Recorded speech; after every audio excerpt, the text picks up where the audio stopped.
నెల్లూరు జిల్లాలో మాజీ మంత్రి Anil Kumar Yadav fire brand image ఉన్నటువంటి వ్యక్తి, మాస్ ఇమేజ్ ఉన్నటువంటి లీడర్.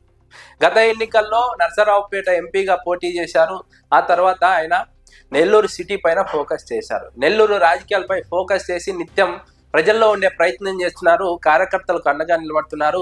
తెలుగుదేశం కూటమి ప్రభుత్వం పైన, ప్రభుత్వ వైఫల్యాలపైన, అవినీతి అక్రమాలపైన, అణిచివేత పైన నిత్యం ప్రెస్ మీట్లు నిర్వహిస్తున్నారు, పోరాడుతున్నారు, ప్రజల్లోకి వెళ్తున్నారు.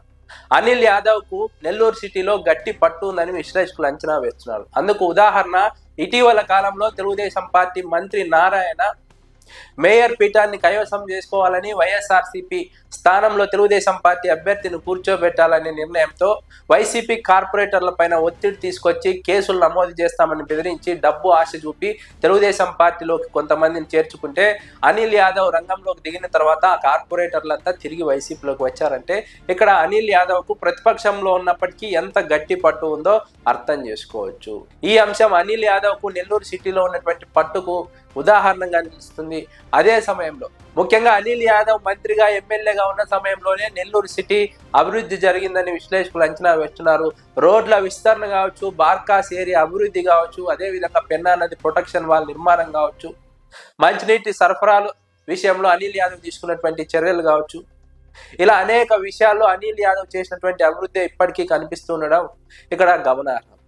ఇప్పుడు అభివృద్ధి పనులను కొనసాగించలేకపోతున్నారు. నెల్లూరు సిటీలో తెలుగుదేశం పార్టీ తమ ముద్ర వేసుకోవడానికి ప్రయత్నిస్తున్నప్పటికీ సాధ్యం కావడం లేదని విశ్లేషకులు అంచనా వేస్తున్నారు. ప్రజలతో నేరుగా సంబంధాలు కలిగి ఉండడమే ఇక్కడ అనిల్ యాదవ్ ఉన్నటువంటి ప్లస్ పాయింట్ గా విశ్లేషకులు అభిప్రాయపడుతున్నారు.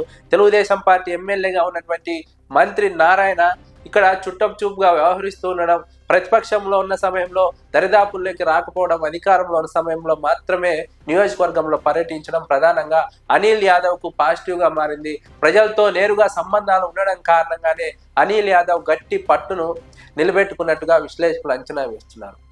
నారాయణ ఇక్కడ సీజనల్ రాజకీయ నాయకుడిగా మారిపోయారు. అందుకే అనిల్ యాదవ్ పట్ల ప్రజలు ఆసక్తి చూపుతున్నారు, మొగ్గు చూపుతున్నారు. అనిల్ యాదవ్ స్థానికంగా ఉంటారు, స్థానికంగా ప్రజలతో నిత్యం కలియ తిరుగుతారు, క్యాడర్ కు అండగా నిలుస్తారు. కేసులు, దాడులు ఎదుర్కొన్నటువంటి సమయంలో పార్టీ క్యాడర్ కు అండగా నిలుస్తారని కార్యకర్తలు, ప్రజలు నమ్ముతున్నారు. అందుకే అనిల్ యాదవ్ వెంట నిలబడుతున్నారు. అనిల్ యాదవ్ నర్సరావుపేట ఎంపీగా వెళ్ళిన సమయంలో కొంత క్యాడర్ ఇబ్బంది పడింది, క్యాడర్ కొంత అయోమయానికి గురైంది. కానీ మళ్ళీ అనిల్ యాదవ్ తిరిగి రావడంతో క్యాడర్ యాక్టివ్ అయింది, క్యాడర్ ఆయనకు అండగా నిలబడడం మొదలైంది.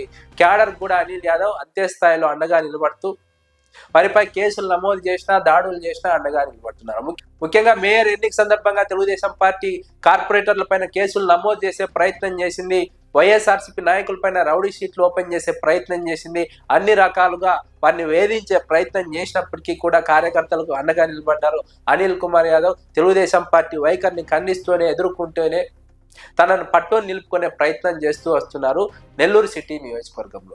వచ్చే ఎన్నికల్లో ఖచ్చితంగా అనిల్ యాదవ్ కు ఎడ్జ్ ఉంటుందని విశ్లేషకులు అంచనా వేస్తున్నారు. ఎందుకంటే నారాయణ పట్ల ప్రజలకు నమ్మకం లేదు. ఎందుకంటే ఆయన ఒక సీజనల్ రాజకీయ నాయకుడిగా మాత్రమే అధికారంలో ఉన్నప్పుడు కనిపిస్తారు, అధికారంలో లేకపోతే వెళ్ళిపోతారు. కార్యకర్తలకు అండగా ఉండే పరిస్థితి లేదు. కాబట్టి తెలుగుదేశం పార్టీ కార్యకర్తలు కూడా పూర్తి స్థాయిలో నారాయణ నమ్మే పరిస్థితి ఉండదు. అందుకే ఇది అడ్వాంటేజ్ గా మారింది అనిల్ కుమార్ యాదవ్ కు. స్థానికంగా ఉంటూ కార్యకర్తలకు అండగా ఉంటూ ప్రజల సమస్యలను పరిష్కరించడంలో గతంలో కృషి చేసినటువంటి విధానం అనిల్ కుమార్ యాదవ్ కు నెల్లూరు సిటీలో పట్టు నిలుపుకోవడానికి, పట్టు పెంచుకోవడానికి ప్రధాన కారణమైందని విశ్లేషకులు అంచనా వేస్తున్నారు. మంత్రి నారాయణ స్థానికంగా ఉండరనే అపవాదం ఉంది. అదే సమయంలో తెలుగుదేశం పార్టీ పథకాలపైన, సంక్షేమ పథకాల అమలుపైన ప్రజల్లో అసంతృప్తి ఉంది. అభివృద్ధి విషయంలో వారు ఇచ్చినటువంటి హామీలు అమలు కావడం లేదన్న అసంతృప్తి ఉండడంతోనే తెలుగుదేశం పార్టీకి ఇక్కడ వ్యతిరేకంగా మారుతోంది పరిస్థితి. అదే సమయంలో జనసేన పార్టీకి, తెలుగుదేశం పార్టీకి మధ్య ఉన్నటువంటి విభేదాలు కూడా వైసీపీకి అడ్వాంటేజ్ గా మారుతున్నాయి. కూటమిలో పనుల కోసం, పదవుల కోసం, ప్రాధాన్యత కోసం ప్రతి నియోజకవర్గంలోనూ పోట్లాడుతూ ఉండడం వైసీపీకి కలిసి వచ్చే అంశంగా విశ్లేషకులు అంచనా వేస్తున్నారు. ముఖ్యంగా వైఎస్ఆర్సీపీ ఇక్కడ బలపడుతోందని విశ్లేషకులు అంచనా వేస్తున్నారు. ఎందుకంటే అనిల్ యాదవ్ చొరవ కారణంగా, చాకచక్యం కారణంగా, పార్టీ కార్యకర్తలకు అండగా నిలవడం కారణంగా ఇక్కడ వైఎస్ఆర్సీపీ బలపడుతోందన్నది ప్రధానంగా విశ్లేషకుల అంచనా వేస్తున్నటువంటి సందర్భం.